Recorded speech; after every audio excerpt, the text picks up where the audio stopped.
Go to the other coast. The Lakers finally hired a coach and also potentially upgraded their in-house media department. How about that? By signing JJ Redick to a 4-year deal. According to Syracuse grad and great reporter Dave McMiniman, LeBron had no say in the hire. Brew, is JJ Redick qualified for this job? Well, look, there have been more than a dozen players that became head coaches without any experience, okay? So I guess some people might say in that sense, but I would say none of them were qualified, whether they did well or not. If there is a certain thing as a qualification for a head coach, JJ Redick doesn't meet it. He has coached no one over 12 years old, ever. You know, so how can you be, no one can say with a straight face that he's qualified, okay? Even if you look at the players that went to become head coaches, because who was successful? And I know there's a number, Mark Jackson, I thought had success, but I'm going to talk about success relative to what does J.J. Redick have to do to be viewed as successful? Kerr. Yeah. That's okay. If he has to be Steve Kerr. No. I was saying Steve Kerr's been successful. Right. Steve Kerr's been successful. Doc Rivers won a championship. But not with the team that hired him. Not with the team that hired him. Yep. But Larry Bird was successul. Yep. Got to the finals. And Jay Kidd, not with the team that hired him. That's the other key. But he's been to the finals. So let me jump in on that point. So you're saying Kerr's the only one? Well, I'm going to show it to you. So since Bird, there have been 9. It'll be easier for the audience to see than you guys, but I'll explain what that says. 9 coaches who had no experience ever get a job like JJ Redick. The only one that won more than one playoff series with the team that hired him is Kerr. The only one. So, I mean, Doc Rivers, 3 seasons in Orlando, 0 playoff series. Isaiah Thomas, 3 seasons in Indy, 0 playoff series. Vinny Del Negro, famously, 3 seasons in Chicago, 0 playoff series wins, might have been 2. Mark Jackson, 3 seasons in Golden State, 1 playoff series win. Jay Kidd, 1 season with the Nets, 1 playoff series win. Kerr, 6 and 23, all that stuff. And then Derek Fisher, 2 seasons, 0 playoff series. Steve Nash, 3 seasons, 1 playoff series. So even the ones, Brew, this is why it's such a risk that we're Doc, Jay Kidd. Yep. Oh, those are good coaches. Not for the team that hired them. Right. Not until they got, you know what? Experience. And they did okay. They did okay, but it didn't. Okay is not going to save it. Okay is not going to save it. Right. So it's just our old, I don't want to quote him because I don't know if he wanted to be quoted, but someone brought this up to me yesterday, and I thought it was a good point. Why has JJ not gotten the Jeff Saturday treatment? Oh, I can answer that. Why? At least football is different. Oh, because it's just the bar? It is the hardest of the 3 major sports to coach. I think the coach has much more of is a factor in the success. I cannot imagine, and I don't know why the Colts did, that anyone Correct. could step out of never coaching to coaching the NFL football. Basketball, it can be done. So that's why he didn't get the full Jeff Saturday treatment. I guess the reason it piqued my interest was the Jeff Saturday thing was a sign of a totally dysfunctional organization, owner. It was a punchline, right? And the JJ thing is he's going to walk in as an above average coach as far as pay. $8 million a year is more than Missoula makes. Yep. It's more than they were willing to offer Ty Lue. What was Ham?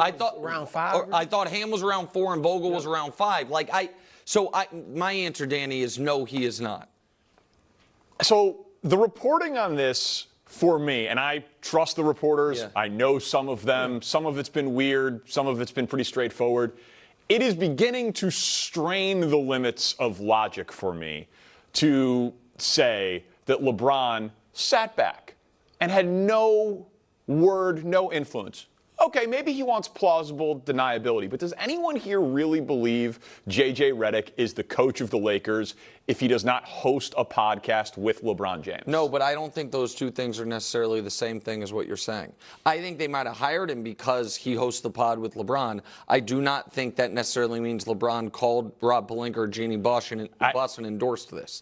I agree, but the smoke signal has been up on JJ Redick for weeks. I mean, we know that Coach K is advising Rob Pelinka on this. We know that LeBron has a relationship with Coach K. I mean, he could call his podcast producer if he didn't want it to be JJ Redick. If he wants to be involved, if LeBron wanted to be involved, like, I'm not against LeBron being involved. I don't think he was, but he's LeBron James. No, of course, I'm not against it either. He's the best player on the team. So I have no problem if he was involved. To answer your question, I don't think the podcast has something to do with it. Like him being hired. I think the Lakers can say, look, we know that our team leader respects this guy. So if JJ Redick steps into training camp and has the respect of LeBron, which he will, then that should get everybody else in line. The reason I disagree that he could have got the job had they not done a podcast is because JJ was on the head coaching radar. He got interviewed by Toronto last year. Yeah. They got one of the best GMs in the league, Masai Ujiri. Charlotte was interested. But he got he got him interviewed with them this year. So I think he would have gotten some interest from the Lakers regardless.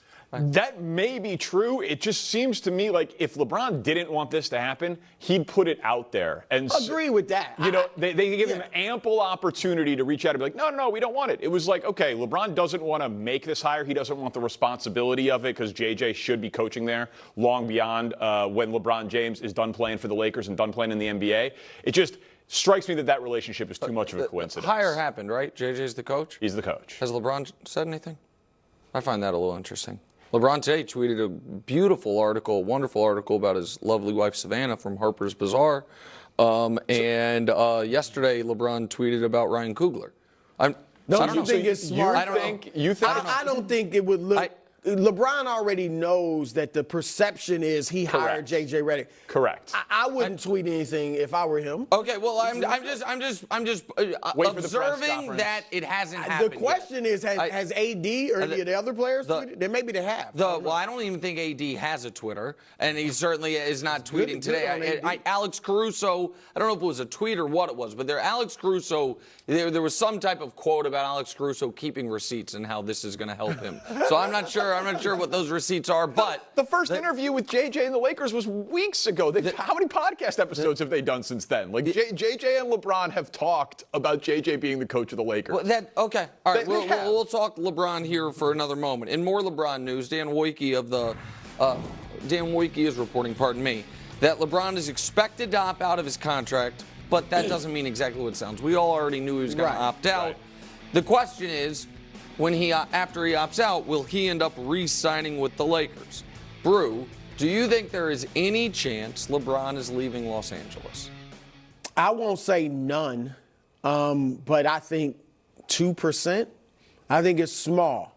But I will, and the reason I go 2%, maybe I should go a little higher.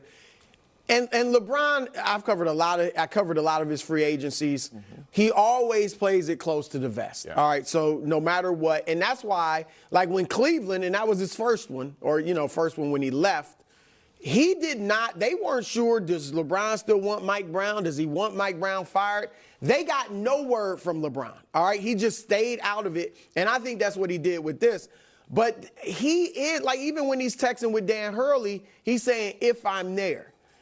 So that makes you think, are the wheels turning in his head? And I'll say this, we know he's not going to Phoenix. Rich Paul is on the record. He's not going to Phoenix for the minimum. Yeah. Probably not going anywhere for the minimum. Well, right. And that takes out almost all the contenders, almost all of them, all right? You got Philly, which has the cap room, makes great sense basketball-wise. Yeah. All right? But I don't see that necessarily happening. Then I'm going to throw out a few other teams. Miami, I don't think they have the trade. They'd have to make a trade. Yeah. I don't think they have the pieces, all right, because they'd have to give up a lot of their pieces that LeBron would want to play with. Cleveland has the pieces because Darius Garland. The Knicks is the one to me because if LeBron wants to really make a splash, and look, we know he cares about the GOAT conversation. He can say he doesn't, but he cares about it. This week with that fraudulent Defensive Player of the Year award being taken from Michael Jordan. I'm not sure. I still got to look through the film. I was telling you. I'll choose my sources. The door's a little more wide open, but go ahead. But look, real talk. LeBron's now forget all. Some players were with Derek Jeter with one team their whole career. Kobe Bryant. That ain't Bron. That's not Bron. He's been around. Lean into it if you want. And if he went to New York You lead if you won a championship there, 4 championships for 4 different teams. Yeah. And you would all of a sudden, if you lead New York to the first title in 50 some odd years, you got the New York media on your side in the GOAT debate. Absolutely. And so if he wants to do this, and there are trades that make sense for the Lakers. Right. So there's Julius Randle and whoever, there's Josh trades Hart, that Bogut, and the Mitchell Robinson. So I also think you wouldn't necessarily have to give up. If LeBron, like you said, Miami, do they have it? If LeBron's threatening to leave for nothing, then all of a sudden it doesn't really have to be a fair one-for-one trade. Right, you get 40 cents on the dollar instead of the whole thing just to get something instead of nothing. I mean, I think he's going back to L.A., but if he does go back to L.A., you said it's 2% that he leaves. Exactly. He's not winning. Right. Well, I mean, it's probably 2% that they win a title in L.A. I know the odds would say it's a little bit better than that. Not much. They're 40-1. But yeah, not much. So that's the part that'll make that interesting of, he's choosing, for whatever reason, happiness, weather, family, but it won't be a basketball reason. So I'm just going to make, I think, a pretty common sense observation. There's a reason he has not publicly committed. And it is the only logical reason is trying to leverage to make sure the Lakers are making moves that show they have the urgency that he has. Well, no moves have yet been made, right? Now they haven't had an opportunity to yet other than the head coach search, which I think even if LeBron's fine with JJ, they kind of botched because they didn't get the guy they initially wanted. So whatever their first move of the offseason was, let's just say it didn't go swimmingly. The fact, until he publicly commits, that to me, if he's like, man, I hope we trade for a third star, whether that's smart or not. I hope that we, do this with our draft pick. I hope we bring these players back. If the reason he is not publicly committed is because there are things he wants the Lakers to do, then to me, logic only says if they don't do those things, he could leave. And I think that this idea that now that they've hired JJ, he's lock and stock back, he could just tell us. And they're not. It's not like they're going to lowball him on the contract. Right. Like, the leverage isn't about money. The leverage is about moves. So I think it's more than 2%. I don't think it's 20%, but I think it's more than 2%. And look, if he were to leave, everybody's like, well, JJ Redick, how would he feel? I know he wants to coach LeBron. It would probably be a little relief. Right. I mean, seriously, it wouldn't be championship or bust. Right. For JJ's long-term coaching prospects, it wouldn't be the worst thing to not have all those. It'd be pretty embarrassing for the Lakers. It'd be unbelievable. JJ's the coach, Bronny's their second-round pick, and LeBron's playing in New York. Ridiculous. Coming up next. Okay.